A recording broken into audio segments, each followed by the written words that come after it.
નો ખૂબ ખૂબ આભાર।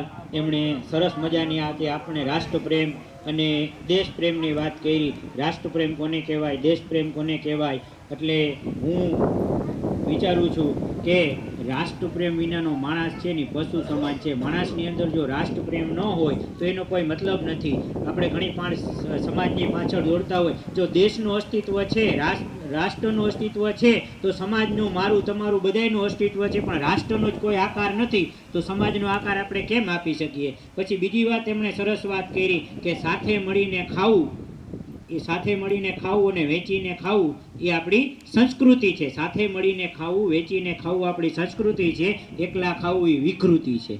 આપણે સાથે મળી સમ અને સહકારથી ભાવનાથી આપણે આગળ વધવાનું છે। હવે કાર્યક્રમમાં આપણે આગળ વધતા બહુ આજે ગામમાં જમણવાર પણ છે, ત્યાંથી ફોન આવે છે, સાથે સાથે આપણે શપથ પણ લેવાના છે, તો ટૂંક સમયની અંદર આપણે એ શપથ આજે લઈ લઈએ। આપણે બધાય આજે એક સાથે આપણી જગ્યાએ ઊભા થઈ જાશું અને ઊભા થઈ અને હું અહીંથી જે સંકલ્પ લેવડાવું તમને એ બધાય તમારે લેવાના છે। બધાય એક સાથે હાથ આગળ રાખો। હવે આપણે શાળાના વિદ્યાર્થી, શિક્ષકો અને ગ્રામજનો સંકલ્પ લઈએ છીએ કે આપણે સાથે મળીને આપણી શાળાને સ્વચ્છ, શિસ્તબદ્ધ, હરિયાળી અને પ્રેરણાદાયી સ્થળ બનાવીશું। આપણે શાળાની સંપત્તિ, સંસાધનો અને શાળાના સમયગાળાને આપણે રાષ્ટ્રીય સંપત્તિ ગણીશું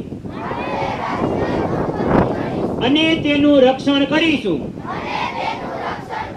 અને તેનો વિવેકપૂર્ણ ઉપયોગ કરીશું। આપણે શાળામાં એવું વાતાવરણ બનાવીશું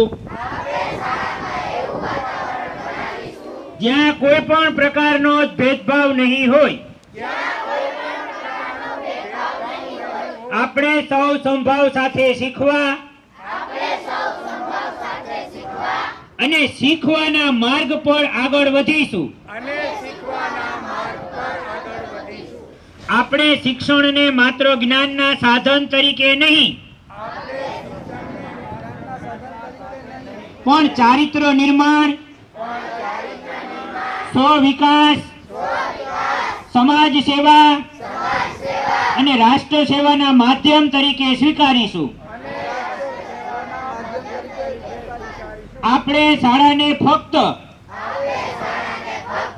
એક સંસ્થા તરીકે નહીં પરંતુ સંસ્કાર, સેવા અને સમર્પણનું તીર્થ માની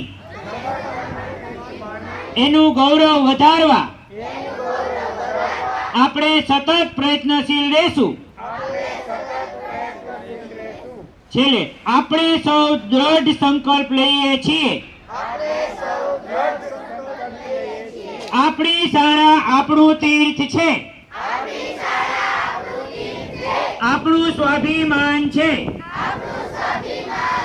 રાષ્ટ્રના નિર્માણનો આધાર છે। જય હિન્દ, જય હિન્દ, ભારત માતા की, भारत माता की। एक साथ सब मिलके राष्ट्रगान करेंगे। शुरू करेंगे, शुरू कर।